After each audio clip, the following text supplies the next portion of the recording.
Hi creative friends, thank you so much for being here.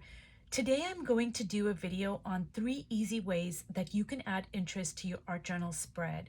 Now, I'm not going to use a lot of art supplies. I'm keeping things pretty basic, but you can adapt these techniques to whatever art supplies you have and that you're using. So you can use them for acrylics, acrylic inks, pencils, oil pastels, etc. Now, the very first thing I want to do is I want to draw a basic figure.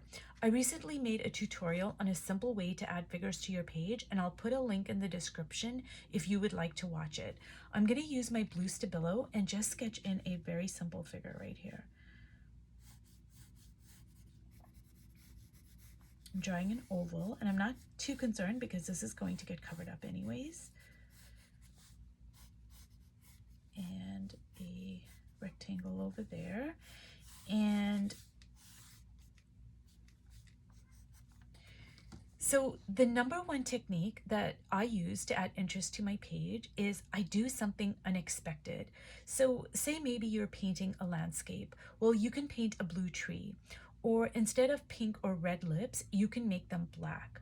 Or you can paint orange or blue hair. Have fun with it. You can brainstorm all these ideas and let your imagination run wild. Now, what I'm going to do is I am going to use a piece of collage in an unexpected way. Like, I'm gonna make it seem like it is just very haphazardly kind of put onto the page, and I'll show you what I mean. So first I'm gonna just rip out a page here. And I purchased this dictionary at a thrift store many years ago, and I probably paid $1 for it. And over the years, it's given me gorgeous collage. The paper is really high quality. It's not too thin, it's not too thick, and you can layer it like 1 sheet or 2 sheet or even, 3 sheets at a time. And it's been an amazing little book. And if you don't want to use, say, a dictionary page, you can use a brown paper bag, or you can use, say, a composition book like this that you have already written on, and your handwriting is going to add gorgeous lines and marks and text onto the page, and it's going to give it a personal touch. So I'm just going to rip the page because I want an organic feel. And I'm going to turn it upside down. And so when I said I wanted it to be kind of looking like accidentally, haphazardly, I put it on the page, what I mean is I didn't cut out a shape for the face or the neck or, her body. It's just kind of like, just sitting on the page.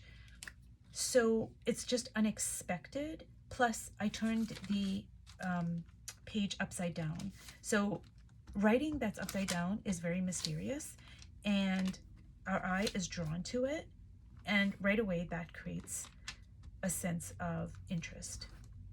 Now I'm going to use my glue stick because the Mod Podge, it doesn't always handle pen or pencil drawn over top of it even when it's dried. Like, paints are fine, but I don't always have consistent luck with pencils and pens.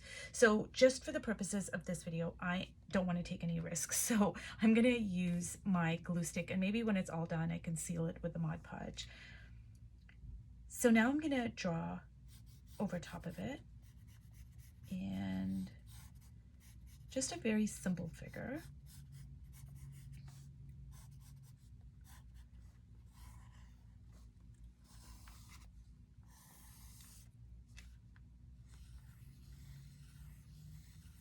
And I'm going to draw a circle shape that might turn out to be a sun or a moon, just for interest. So I haven't really done a lot to this page, but the simple act of me putting this collage here in a just kind of like a random way is already making the page interesting. So the second way that I am going to add interest to my page is I am going to use my non-dominant hand to make lines and marks on the page. I'm going to be using my Derwent Inktense pencil, and just a word about this. It is different from the Stabilo. The Stabilo, once I make these marks, and if I don't like it, I can take a paper towel, dip it in water, and I can erase those lines. With the Derwent pencil, you can use it wet or dry, but it is permanent. So, you know, they're great drawing utensils, and I love using both of them. They each have different uses. So I'm going to use my Inktense, and I am going to write on the page using my non-dominant hand.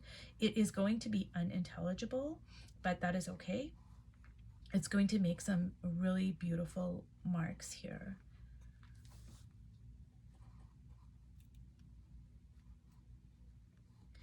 Now, a fun fact about using your non-dominant hand is that not only can you create really gorgeous, mysterious lines, but it activates both hemispheres of your brain, and it can allow you to approach things differently and be more creative.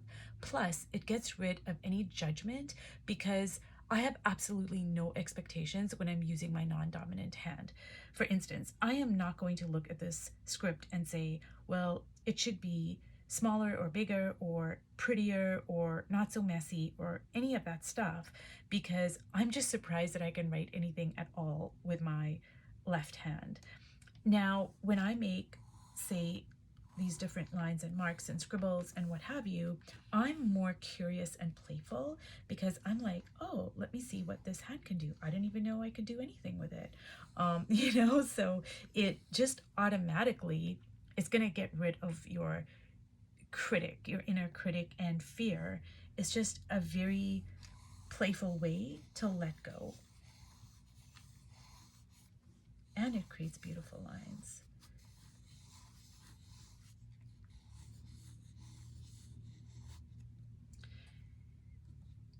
Now, what I'm going to do is I am going to draw some facial features, but you know, that's just a personal preference.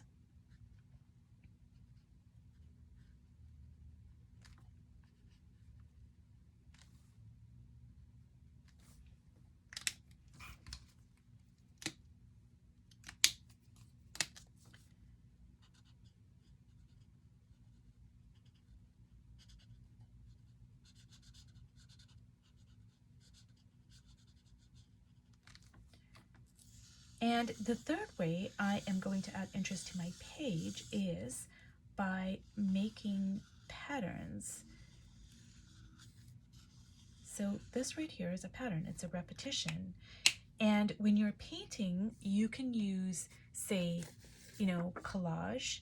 That's a beautiful pattern. Or you can use stencils or stamps. There's so many different ways that you can add patterns, but it also doesn't have to be complicated at all. Like, I'm just going to make these lines here, and that's a pattern. Now, the thing about patterns is that our brains are hardwired to not only look for patterns, but to love patterns. Our brain is actually pleased by patterns. Now, I don't know why that is, but it is a fact. And when we see a pattern, we are actually interested in it and fascinated by it. And it's kind of like, you know, like a smile for your brain type of thing. And patterns just really are a beautiful way to make your page like really interesting. And I'm gonna add some patterns here. So I just want to point out that when I went to use my non-dominant hand to write something here, it is, you can't really read it, but I meant to write Lady Luck, but I ended up writing Lady Lark. And I really love that. Like, that is so poetic. And she looks like a lark. And that's just a beautiful little mishap that I absolutely love. So I hope that this video illustrates how creating an interesting page does not have to be serious. And if we approach our art with a sense of curiosity, playfulness, and beginner's mind, it helps us to be in the flow. I hope you've enjoyed this video. I hope you'll try out some of these techniques, and I'll see you in my next video. Bye.